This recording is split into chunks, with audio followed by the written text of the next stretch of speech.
Ah, um adendo ao canal Filosofia Vermelha. Seria Nietzsche um conservador? Não! Seria tão absurdo afirmar isso quanto afirmar o contrário, que Nietzsche seria o oposto a um conservador ou alguém à esquerda.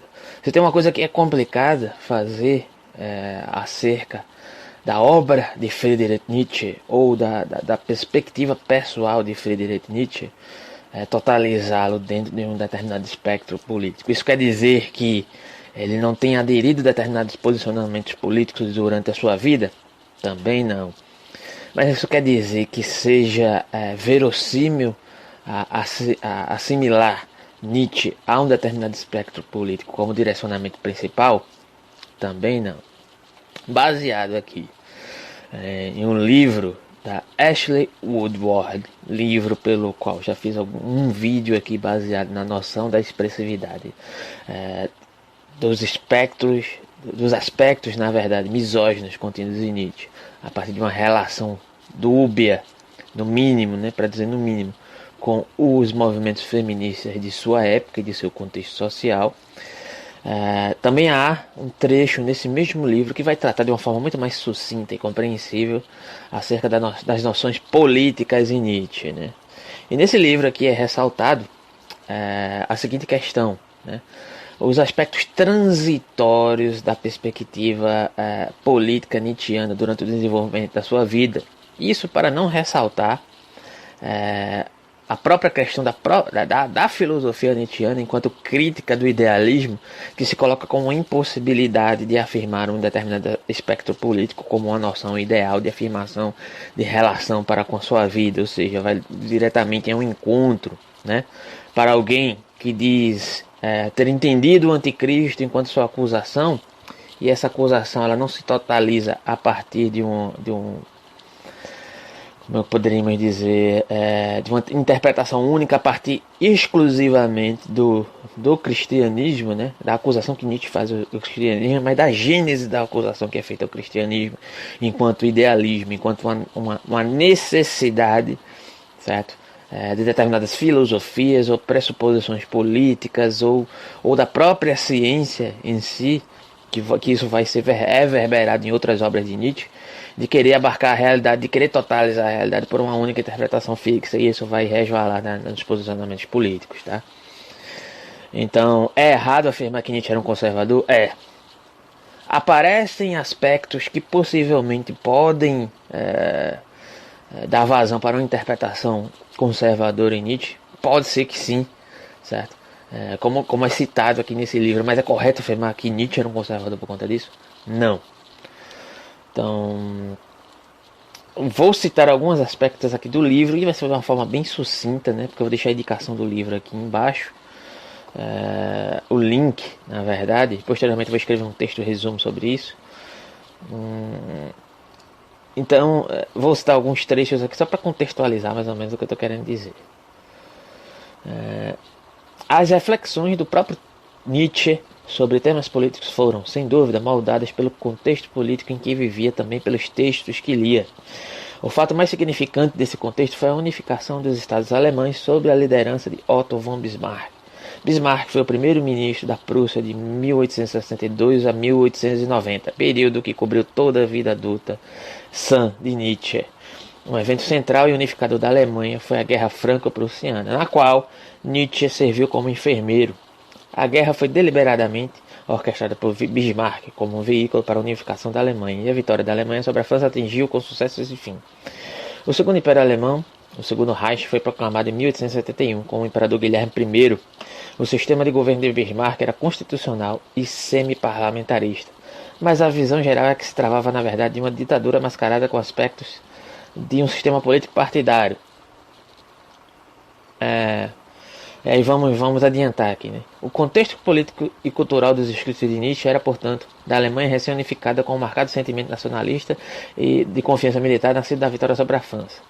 As visões políticas de Nietzsche mudaram ao longo do tempo. No início da década de 1860, Nietzsche era um monarquista e depois, após ter sido inicialmente crítico de Bismarck devido à sua tentativa de anexar militarmente a Áustria, a Prússia em 1866, se tornou um fervoroso apoiador de Bismarck. O único breve período em que Nietzsche se envolveu ativamente com a política foi o verão de 1866, quando fez campanha em apoio a um candidato do Partido Nacional Liberal da Saxônia. Este partido defendia o Império Alemão unificado, além de livre mercado, livre comércio e um Estado constitucional. Segundo o comentador aqui, Ansel Persson. O candidato apoiado por Nietzsche perdeu, e logo após isso Nietzsche expressou um desdém pela política, embora continuasse a ter opiniões políticas. Para Kate Ansel Persson, as visões políticas de Nietzsche na década de 1870 giravam em torno da esperança de uma renovação cultural por meio da arte, em particular os dramas musicais de Wagner. Wagner, que posteriormente, como sabemos, ele vai abandonar, né, por conta do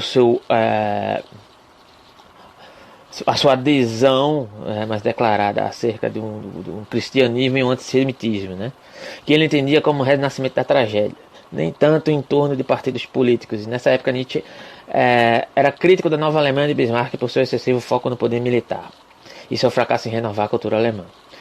No final da década de 1870, sua simpatia em relação a Bismarck aumentou, pois Nietzsche o via como uma resistência ao que entendia ser a ameaça do socialismo, que Nietzsche também não era a favor do socialismo, isso é óbvio, certo? Enquanto idealismo, enquanto negação, enquanto niilismo, enquanto perspectiva negativa da vida ela mesma, não que um espectro político que fosse contrário a isso pudesse recair na mesma noção niilista, mas isso, como eu já ressaltei anteriormente, o fato de Nietzsche se posicionar contra esse tipo de noção não quer dizer que ele não tenha assumido algumas perspectivas políticas durante sua vida, né, como ressalta o texto.